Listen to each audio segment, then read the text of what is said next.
Hi guys! So since maaga pa naman at mamaya pa rin ang duty ko, mag Q&A muna tayo.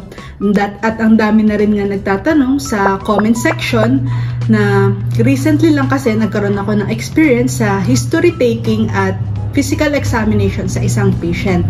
At ikukwento ko sa inyo sa pamamagitan ng mga tanong nyo kung ano yung experience ko, kung paano to gawin, at kung ano ba yung kahalagahan nito. Unang tanong, paano nga ba mag-take ng medical history of the patient?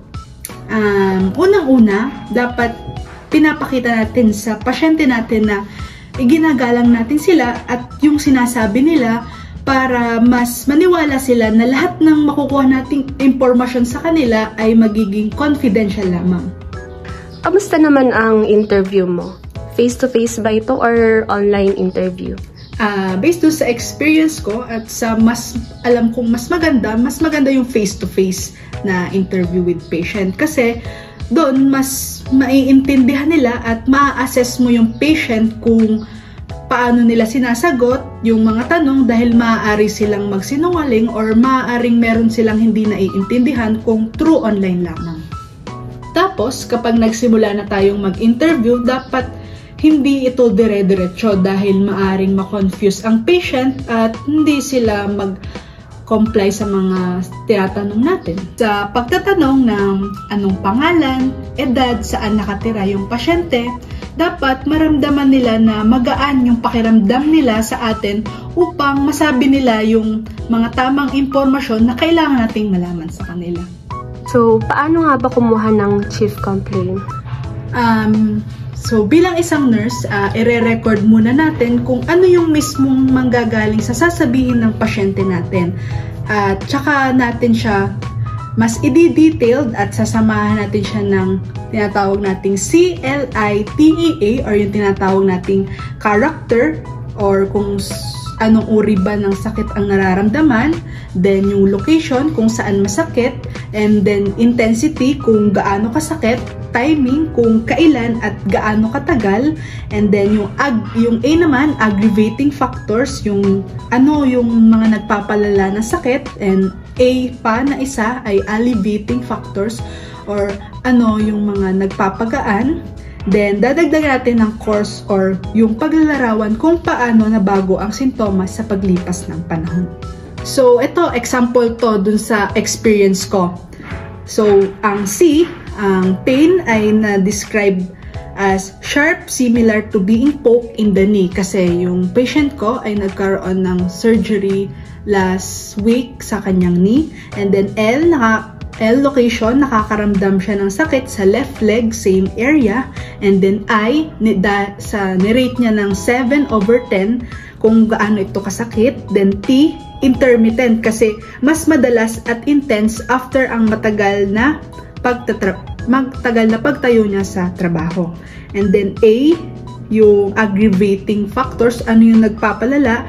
Yun nga, yung matagal na pagtayo niya at paglalakad dahil siya ay isang working student. And then, yung isa pang A, yung alleviating factors, gumagaan ito at nagre-relax siya kapag nilalagyan ng ice. Then, dun sa course ng patient ko, ito yung nakuha kong informasyon sa kanya.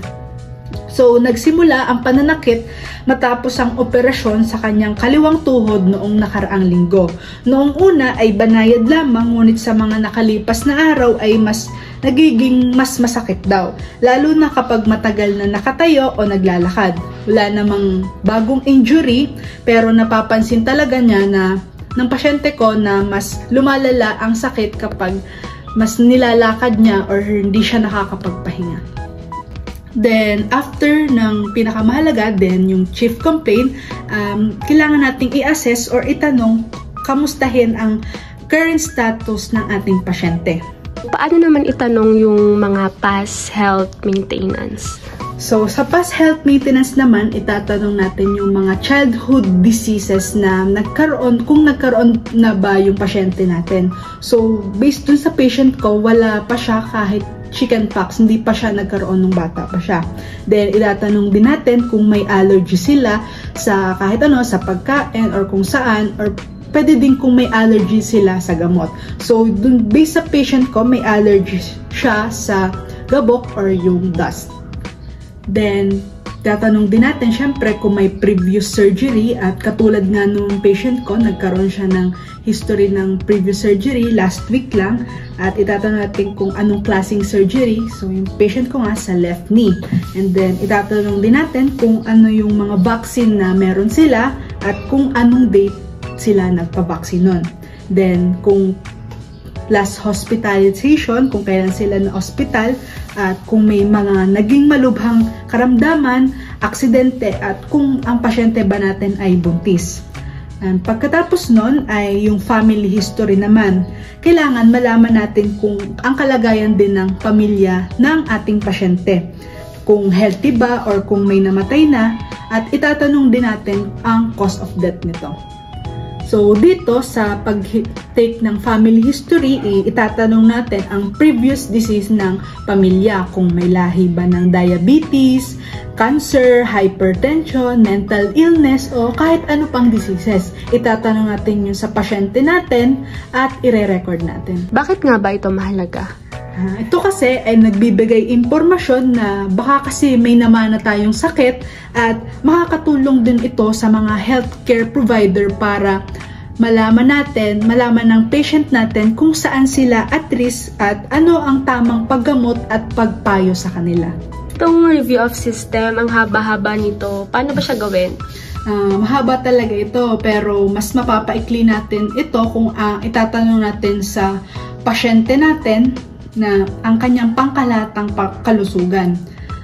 Ito yung mga maaari nating itanong. Una, may nararamdaman po ba kayong sintomas tulad ng lagnat, panghihina o pagkapagod? Sunod, may nararamdaman po bang sakit sa dibdib o mabilis na pagtibok ng puso?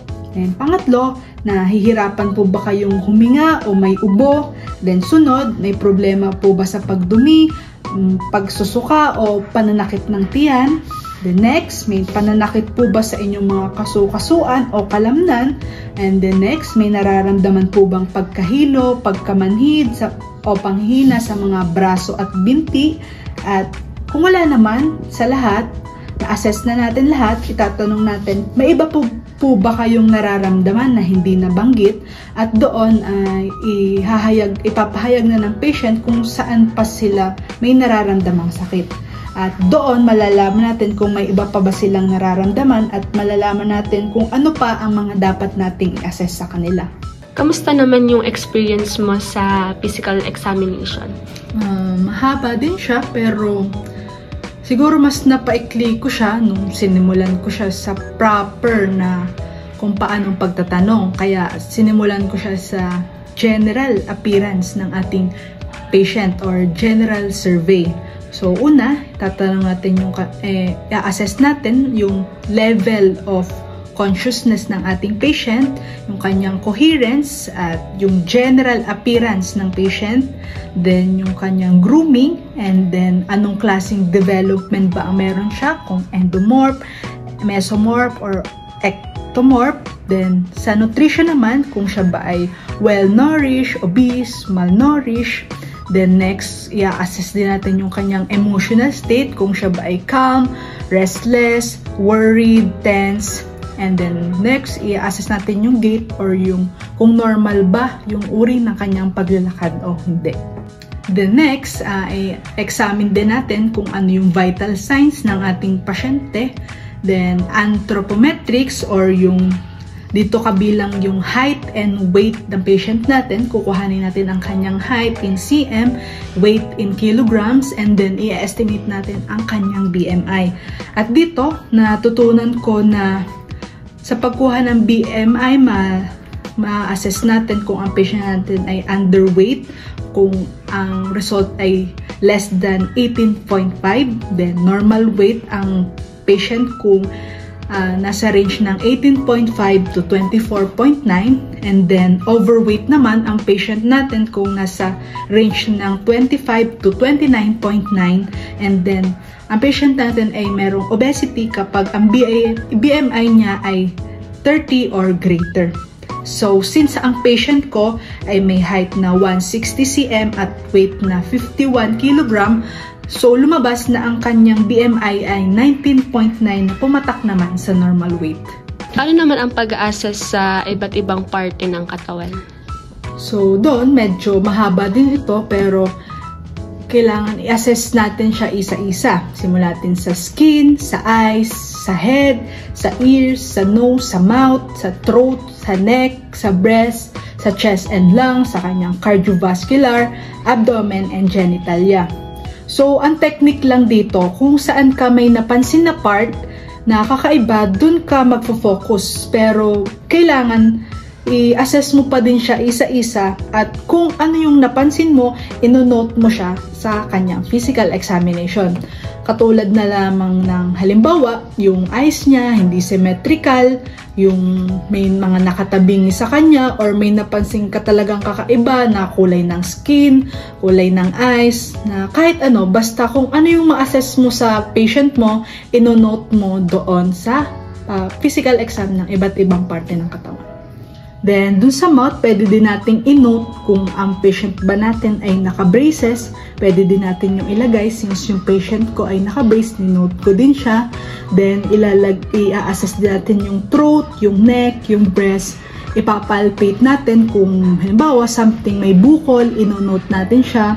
Kung may nakita tayong masses and discharge sa breast or titingnan din natin kung inverted or normal ba yung nipple. Ano naman ang kahalagahan ng neurologic examination? Dito, nakikita natin kung paano nagfa-function ang brain ng ating patient. Pwede nating i-test ang kanyang memory, attentiveness, and concentration. At dito nalalaman natin kung ang patient ba natin ay alert, oriented, may tamang memorya or pag-iisip, at ang kanilang emosyonal na kalagayan. At mahalaga ito upang malaman, matukoy natin ang kondisyon gaya ng kung meron silang dementia, delirium, o depression. At sa pamamagitan ng neurologic examination, makikita natin sa patient natin kung may mga senyales ba sila ng stroke, epilepsy, brain injury, o iba pang neurologic disorder. So, ayun guys, sana nakatulong yung experience ko sa history taking at physical examination. Sana nakatulong siya lalo na sa mga kapwa ko student nurses. At ngayon ako ay papasok na sa aking duty and don't forget to like, share, and subscribe. Bye!